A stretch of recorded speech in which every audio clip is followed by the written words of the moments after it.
Pada saat baginda Nabi Muhammad itu lahir, sebenarnya sudah ada Ratu Sima yang sukses di Indonesia. Betul. Bahkan Kutai Kartanegara itu sudah ada. Kutai itu 550 berarti Masehi ya. Nabi Muhammad itu 571.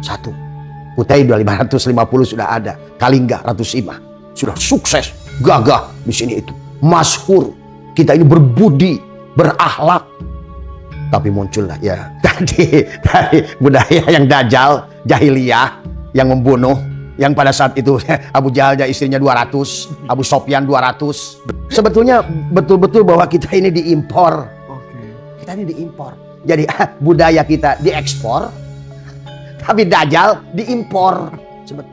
Sebetulnya ini penjajahan sebenarnya. Maka kisah mazhab dan lain sebagainya.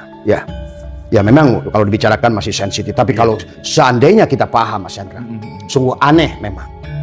Bayangkan saja bahwa tadi kata Abah juga, kita yang negara yang sudah berbudi, bahkan di Jawa Barat itu, Sunda itu luar biasa, luar biasa.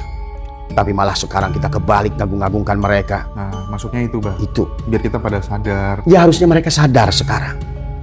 Sebenarnya, maka itulah yang Abah sudah bongkar juga tentang sejarah bagaimana dulu Senokorgronyo itu.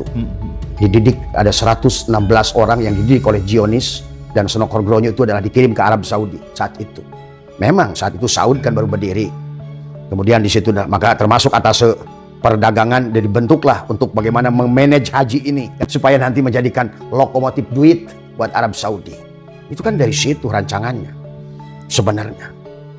Bahkan sebenarnya Sunan Kalijaga, Sunan Ampel semua. Sunan Kalijaga itu 3 kali untuk pergi haji ke sana kan dilarang. Pertama oleh Syekh Maghribi, Maulana Maghribi, kedua oleh Syekh Ahmad Jumadil Kubro, yang ketiga oleh Nabi Khidir sendiri. Nah inilah sebenarnya yang sekarang orang Islam ini harus sadar sebenarnya. Bahwa budaya kita ini jauh lebih luhur. Budaya kita ini jauh lebih hebat. Dari Sabang sampai Merauke kita sudah penuh dengan kerajaan-kerajaan yang luar biasa. Apalagi Sriwijaya, Majapahit. Dari semua ya. Dan akhirnya kita malah kembali. Kita sekarang malah mengundang budaya dajjal ke sini. Bermusuhan. Saling membunuh. Saling menghinakan. Karena memang Mas Hendra, kenapa bagi Nabi Muhammad itu diutus? Itu memang paling segila-gilanya manusia di sana. Maka dalam Quran itu Al-Arabu ada asyadu kufra, orang Arab itu paling munafik dan paling kufur. Kata Allah sendiri.